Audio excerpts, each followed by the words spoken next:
So what could go wrong? In fact, what didn't go wrong more like? This debut was described as full of misunderstandings, mishaps, and emotional revelations. And in a nutshell, after a disastrous one-night stand, a last-minute destination wedding seems like the perfect escape. Until she sees the sleeping arrangements. So we've got our FMC, Mira, who is a wedding photographer, questioning everything, including her imploding career. She spends most of her evenings at the local bar where we meet Hudson, our MMC. He is the charming bartender who has been making her laugh relentlessly for weeks. So she thinks, why not? Waking up the next morning, though, all isn't as it seems. So, in a mad dash to get away, a last-minute invitation from an old friend to save her wedding in the Grand Tetons? I don't even know where this is, so please help. Saves her day. Or does it? It turns out that Hudson is one of the guests. In fact, he's not just a guest, he is the groom's stepbrother.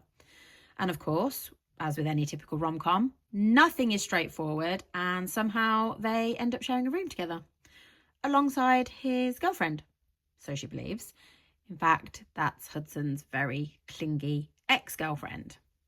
Hudson, none the wiser at this point, thought dealing with his clingy ex was the worst part of the wedding. But then, after bumping into Mira and everything that follows, because with any rom-com you would expect humour and disaster to boot, he sets out on this grand mission to prove himself to her. And this is where I have a little bit of an issue. Don't get me wrong, no pun intended. This was a fun, cute romance for the most part. You know, who doesn't enjoy forced proximity and slow burn romances? I sure do. But the biggest element for me here was miscommunication. I don't enjoy that. And whilst the lack of communication and constant misunderstanding are what drives the plot of this, you know, from the not wanting to share his new job right at the start to everything that happens whilst they're away, it did leave things feeling a little lackluster at times. I mean, I just wanted to scream at him, send that text, just open your mouth and explain. It really isn't that difficult. But this is most definitely a me thing rather than a book thing. Alongside all of that, the chemistry and relationship development between them was really sweet, and it did work well.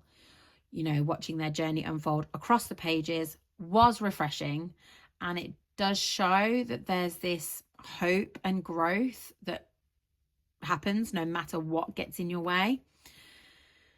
This was a fast, fun, uplifting read, and it was absolutely chaotic. You know, there's boat trips, there's bears, there's all the family drama. We've got a mother-in-law from hell, there's frat boy energy, you name it, it's thrown in. All of this, though, adds to the humour and nature of the book and does keep it lighthearted and entertaining. And whilst the miscommunication trope did grate a little, there was enough humour, chemistry and wedding chaos to keep me entertained. So if you love romances packed with drama, forced proximity and a healthy dose of disaster, you'll probably have a lot of fun with this one.